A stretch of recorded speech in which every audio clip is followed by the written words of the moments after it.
పరబ్రహ్మణ్య శ్రీమతే రామానుజన్.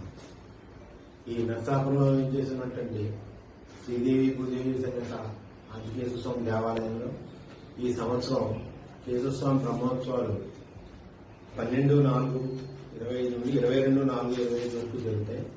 అలాగే రామానుజరావు తిరునక్షత్ర ఉత్సవాలు కూడా 23/4 నుంచి 4/5 వరకు జరుగుతాయి. ఈ సంవత్సరం విశేషం ఏంటంటే ఈ ఉత్సవాల నిమిత్తం శ్రీరంగం నుంచి ఒక 200 మంది భక్తులు ఇక్కడ స్వామిని సేవించుకోవడానికి వస్తున్నారు. ఈ సంవత్సరం అన్ని ఉత్సవాలు కూడా లార్జ్ స్కేల్ చేయాలని మా ఈవో గారు డిసైడ్ మేము స్వాములు అందరం కలిసి చాలా భారీ స్థాయిలో చేయాలని సంకల్పించాం. అయితే ఈ సంవత్సరం కొత్తగా 5వ తారీఖు 4వ తారీఖు ఉత్సవాలు అయిపోతాయి. 5వ తారీఖున అన్న సమారాధన కూడా చేయాలని సంకల్పించాం.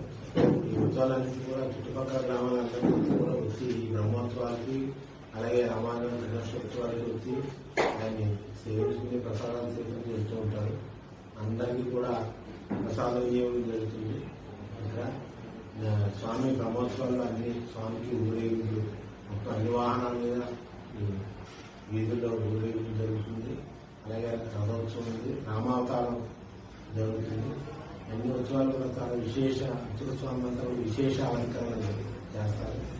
ఈ ఆలయం తీపెనుముద్దులోని ఆలయానికి ఎట్టి కావాలంటే అక్కడ సాంప్రదాయాలు అనుసరించి ఈ ఉత్సవాలన్నీ కూడా చాలా ఘనంగా జరిపిస్తారు.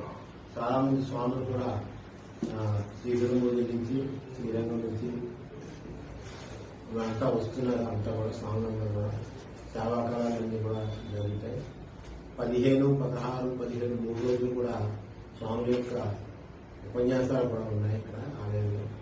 ఈ ఉత్సవాలన్నీ కూడా ఈ సంవత్సరం భారీ ఏర్పాటు చేసి చేయాలని మేమంతా యువ గారు నేను స్వాములు అందరూ కూడా సంకల్పించాం. ఉత్సవాలన్నీ కూడా అందరూ భక్తులందరూ కూడా వచ్చి స్వామిని సేవించుకుని తీర్థప్రసాదం స్వీకరించి స్వామి కృపకు పాత్రలు అవుతారని కోరిక.